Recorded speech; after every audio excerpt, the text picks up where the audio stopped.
hayz vaqtini aniqlab yurish muhimmi? Ya'ni hayz vaqtini aniqlab yurishim kerakmi? Bu menga nima uchun kerak? Nimalarga yordam beradi? Nimalarni aniqlashga yordam beradi? deb savol bilan murojaat qilishadi ko'p bemorlarimiz. Albatta, hayz vaqtini aniqlab yurish bizga ko'plab ma'lum bir tekshiruvlarni, ma'lum bir taxminiy ko'rsatkichlarni aniqlash imkoniyatini beradi.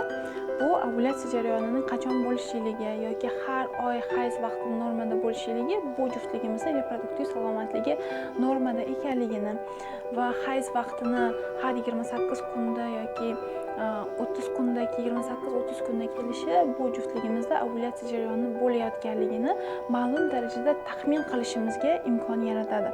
Ayrim bemorlarimiz hayz vaqtini belgilab borishmaydi va 3 oy oldin edi, 6 oy oldin edi, esimda yo'q, balki 1 yil oldin edi deb murojaat qilishadi. Bu holatda biz bu juftliklarimizda ovulyatsiya jarayoni bo'lish-bo'lmasligi yoki endometriy qavatidagi o'zgarishlar bor yo'qligi yoki nima sababdan unday bo'layotganligi to'g'risida ma'lum darajada taxminiy fikrlarni olish imkoniyatiga ega bo'lmaymiz. Shuning uchun ham siz ham ovulyatsiya jarayoni yoki reproduktiv salomatligingizni bilish maqsadida hayz vaqtini belgilab borishingizni tavsiya qilamiz.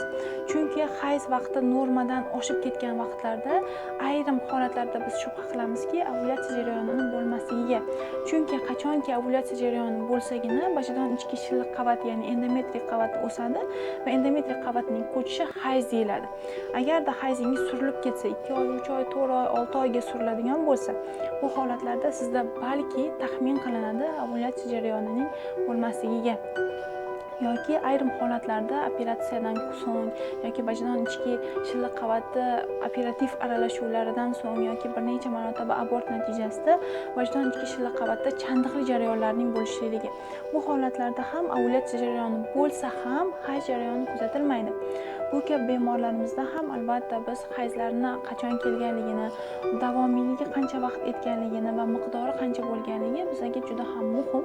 Chunki ayrim bemorlarimiz bor, buni tibbiyot tili bilan aytganda Asherman sindromi deb aytiladi. Hayz ko'rmaslik holatlariga ham yetib borishadi.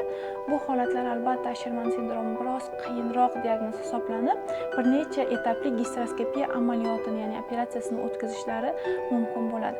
Ayrim bemorlarimizda hayzlari borgan sari qisqarib boradi.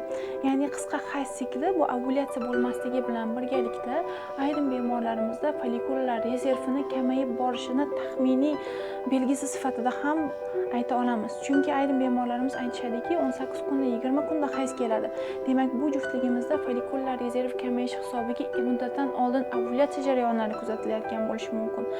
Shuning uchun ham sizning reproduktiv salomatligingizni va homilador bo'la olish ko'rsatkichingiz ovulyatsiya jarayoniga taxminiy baho bera olish, follikullar rezerviga taxminiy baho bera olishimiz uchun hayz vaqtini va hayz muddatini, davomiyligini va miqdorini belgilab borishni tavsiya qilamiz.